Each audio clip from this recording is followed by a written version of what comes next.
భగవంతుడు ఉన్నాడని గుర్తేమిటో తెలుసా? ఇక్కడ పెద్దాపురంలో పోలీస్ మీట్ అయింది. నా దగ్గరికి ఒక పోలీస్ అధికారి వచ్చారు. వచ్చి నాకు ఆయన భగవంతుడు ఉన్నాడు అనడానికి, గురువుగారు నేను చదువుకున్న చదువు, నేను చేస్తున్న ఉద్యోగమే సాక్ష్యం అన్నాడు. నేను తెల్లబోయి అది ఎలా అన్నాను అంటే ఆయన అన్నాడు, నేను వేలిముద్రల నిపుణుణ్ణి గురువుగారు.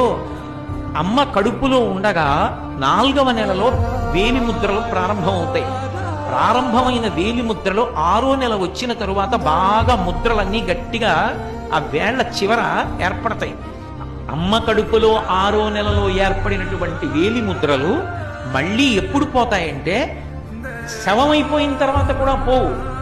డీకంపోజిషన్ అంటాం. డీకంపోజిషన్ అంటే ఆ శరీరం ఇంకా చివికిపోయి బ్రహ్మాండంలో కలిసిపోవడానికి సిద్ధపడిపోతుంది, ఉబ్బిపోయి పగిలిపోవడానికి. అలా వికారమును చెందిపోయిన తర్వాత అప్పుడు మాత్రమే వేలిముద్రలు మారతాయి. అప్పటి వరకు వేలిముద్రలు మారవు. ఒక్క వేలిముద్ర ఇలా పెడితే ఆ వేలిముద్ర ఎవరిదో తెలిసిపోతుంది.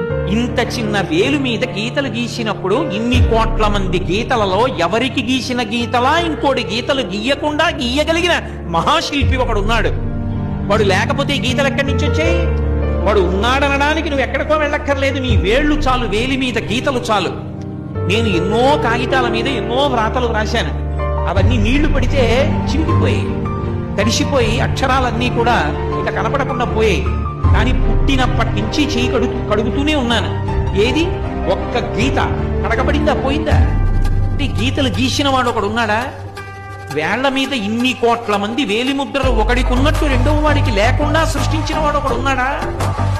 వాడెక్కడున్నాడు అన్న తాపత్రయం లోపల కలిగితే చూడాలని పరిగెడితే వాడు గుళ్ళో కూర్చుని ఉన్నాడు.